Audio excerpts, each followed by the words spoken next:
everyone, and welcome back to my channel. My name's Sophie, and this channel is chronicling my journey of living my best life with multiple chronic health conditions. This is New Year's Eve when I'm filming this, so I will upload this as soon as I'm done. But just wanted to give an overview of the year and look forward to things that are coming up next year. I will start with the medical because that's what I said my next video was going to be when I thought I was going to go get the 2-hour oral glucose tolerance test done last week, but I decided against it because I woke up on Christmas Eve later than I had expected to and just was not feeling it. And I think I ate too late the night before as well.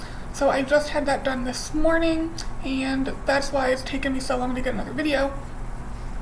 But in the medical realm, one of the big issues was I was having a lot of sort of GI discomfort, a lot of pain, a lot of nausea, and I was told it was not the potassium. It was the potassium. They were switched from pills to capsules, and that has completely resolved now, no problem. I was also diagnosed with hypermobility spectrum disorder, which I don't really think has much to do with what's going on with me, but I don't know. I'm a little hypermobile, but I don't think that's sort of the defining thing that's going on. I had the cardiac biopsy, which to me, like I said before, gave more questions than answers with the inflammation, the scarring, the hypertrophy, the weird immune cells, the lysosomal toxicity, like all that stuff, and no one seems to actually think that it is Plaquenil, but I am not taking it at the moment, and we'll see what the cardiologists say. I do see them in January, so more to come on that. I did have genetics done through Hopkins. Nothing was flagged as far as anything there. I am also doing genetics through another company and waiting for the results, so we'll see if they see anything. I had yet another electromyography that showed mild myopathy, and then I wore a continuous glucose monitor, or CGM, for a month, and that sparked me into meeting with an endocrinologist who ordered some labs, including we did fasting insulin, A1C, fructosamine, and C-peptide, all of which were normal, but on my CGM, basically every time I eat, my glucose would spike and then sort of plummet back down.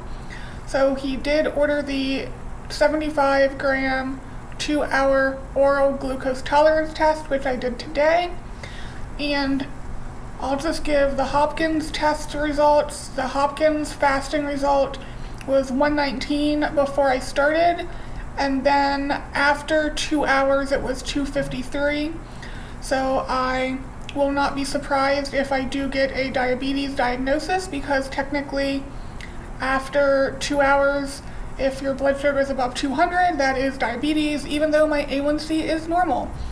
I was doing finger sticks with a glucometer every 15 minutes during those 2 hours, and the highest I saw on my glucometer was 346.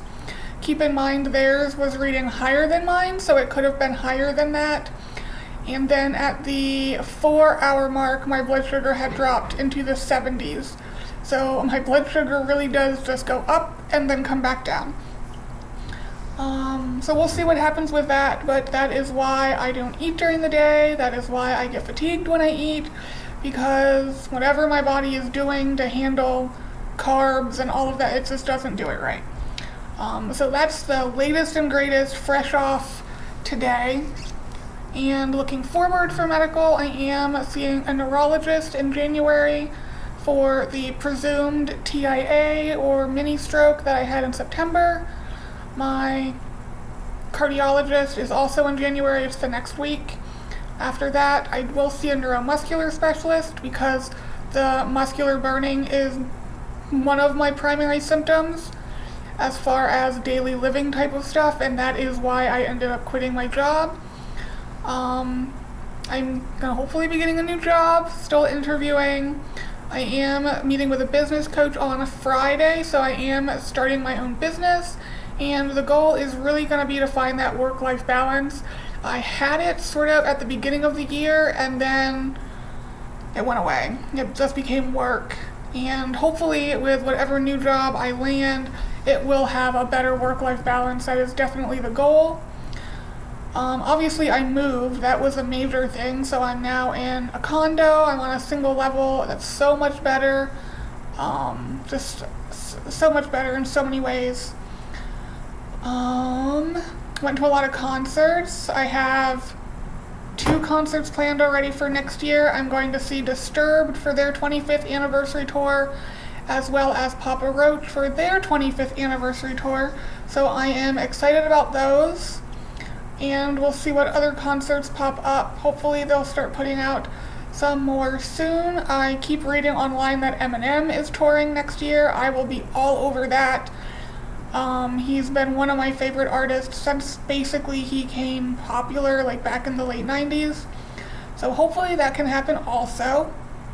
But that was my 2024, sort of ending how everything begins with medical mysteries and my blood sugar just sort of being crazy.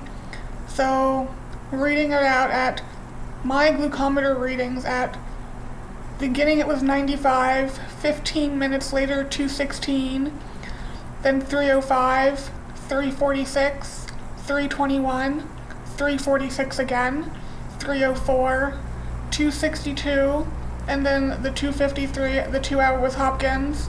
3 hours it was down to 91, 3.5 at 77, 3 hours 45 minutes 73, and then the 4 hours it was 75, and I just finished eating because I was hungry. So that's how we're ending the year.